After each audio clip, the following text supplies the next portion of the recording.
ষোলো পেরিয়ে গেছি, আমি ষোলো পেরিয়ে গেছি, বাবু গো ষোলো পেরিয়ে গেছি।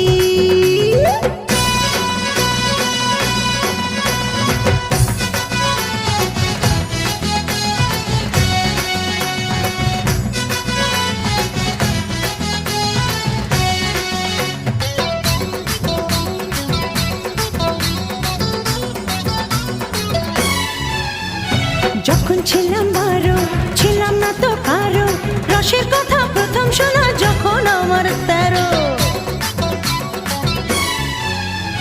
যখন ছিলাম 12 ছিলাম না তো কারো।